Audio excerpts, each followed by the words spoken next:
So there's a YouTuber named Tekking101, which you would probably know I make animatics of, which he tweeted about one of them, which is pretty cool. Anyway, a year ago, he made a series of videos called One Piece Isekai, which is pretty much the idea of what if you were transported into the world of One Piece. It's a pretty cool idea, and I wanted to make a video about what I would do if that happened. Let's start with his first video. So how it all starts is that a fairy appears out of nowhere, and how he describes this fairy is that it's the most attractive person you can think of. I didn't think I would bring this fairy justice because of how simple my drawings are, so I made someone on Fiverr to make a non-colored sketch of her. Here she is. This was created by Sonoraki. They did a pretty good job. I'll put a link in the description where you can find them. Hey, future self here. So I actually looked back at the drawing, and as much as I'll say they did a pretty good job, I think the arms kind of look weird. The way she's holding it doesn't even look like she's holding the wand. It's very weird looking. But other than that, I think it's pretty good. Anyway, the fairy's like, you'll be transported into the world of One Piece. And the only thing I can do is grab two things that are near me, which at the time I was watching the video was during the time I was cleaning the kitchen. So I would probably grab my phone and the washcloth I was using. I also be wearing my earbuds. Now, where do I get transported, you might ask? Well, Tekking made a reference table where you roll the dice and the result is where you will be transported. So based on my rolls, I got transported to Spider Miles in the North Blue, which is the island Law was in when he joined Doflamingo's crew, and that it's an island that has a waste processing plant. That's pretty much it. There's really nothing about this island I'm super familiar with. It's just an island that was used to tell Law's backstory. I feel like I would try to find a place to live, and I do start off with 1,000,000 berries, so there's probably a place for me. I get a job there, and when I get enough money, I'll pay somebody to take me to the East Blue so I can find a peaceful island like Kokoyashi Village and Syrup Village. That's pretty much it. Again, there's not much information about the place in the story, so I can't really come up with anything interesting, so I guess on with the second video. So in the second video, the fairy is not going to be an asshole like in the first video and will let me pack some clothes and bring one item with me. I would pretty much find some clothes to help me in the cold, and I would bring a Lazy Boy handle because I would think it would be cool to use as a weapon, especially using it with hockey. Tekking also made a reference table to see what item you get once you transport into the world, which I got a bag of rubber bands. That's okay, because I get sent to Lost Camp in West Blue, which is another place that doesn't have any information about it. It's just there to show off that the war in the Marineford is being progressed around the world. That's it. Nothing else. I would just live my life there. I mean, it seems like a decent place. I also would bet 500 million berries that Blackbeard will appear in Marineford and eats another devil fruit, which they would probably be weirded out by how specific that is, and that maybe they would think I have observation hockey, but also they probably would be kind of stupid that they would bet on it, because why would Blackbeard be so dumb to do that? Because he would literally explode. But yeah, that's pretty much that. On with the next video. In the third video, he made two more reference tables. One of them is being a risk table, where 4 are good, 4 are bad, and one that you have to do in order to get back home. So for the risk table, I got lose all of my One Piece knowledge. Well, that's not good. And the only way to get back home is to become a Marine captain. Oh boy. At least I get transported into Kokoyashi Village, which is Nami's hometown, and Straw had to go there in Season 1. The problem is, well, Arlong is there, and if he finds me, I will be in big trouble because he would be weirded out that I came out of nowhere, and I might die. Oh, I got a bottle of poison also. How I would probably handle this is that I would try to hide from the Arlong pirates because they don't look friendly, so I would know to avoid them. I would also ask a villager, I don't know where I am, I got transported here, what is this place? And they would be like, oh, it's Kokoyashi Village. You said transport, teleportation. Is that a devil fruit powered, Sonny?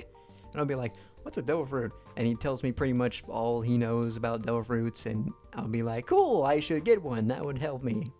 And then the guy would be like, oh, watch out for Arlong. He's a pretty bad guy. He's a fishman that looks like a swordfish. I'd be like, cool, thanks. I'll probably find a place to stay and try to hide from Arlong because I would think he would be suspicious that a person that's not from here, that didn't come here by boat. I would probably do that until the Straw Hats arrive. Now, because I lost all my One Piece knowledge, I wouldn't know who they are. I probably wouldn't even know that they're the main characters of the story. I think that would be part of the main story since nothing really changed until they got there, but also they could be just a part of a side story, kind of like One Punch Man where they show the other heroes and Saitama doesn't even pop up until the very end of the arc. If I happened to see Captain Nezumi, I would ask him if I could join the Marines because I need to become a captain. Knowing that he's a jerk, he would laugh at me and say, "But you're short and scrawny, you'll never be a Marine captain, you should give up." If he said that to me, I would lose all hope and pretty much give up thinking about it, never going home ever again. I would get back to the village and would hear the villagers marching up to Arlong's base and would hear screaming and crying, which would scare me, so I would hide. But I would peek to see what's going on, and I would happen to see the scene where Luffy gives Nami his hat and walks up to Arlong. Now, thinking about it, I would probably think about if I should stay at the village because it seems like there's going to be a war, or due to my curiosity, would I actually be interested to see what happens? Because seeing that scene, I would assume that these are the main characters, so I probably would be safe because it's not like Arlong is a titan or a threat level demon monster, so I would check it out. I would watch it and I would be hype about it. I'll be like, wow, this guy can fight 3 swords? That's kind of weird and cool at the same time. Eventually, the fight will end, and knowing that they have a ship, and if I go with them, I might be able to find my way to join the Marines, even though they're pirates, so the Marines would probably think of me as an enemy, but they seem to be pretty strong and know how to sail the ship and survive the Deadly Sea. Knowing me, I probably won't speak up, because they don't know me.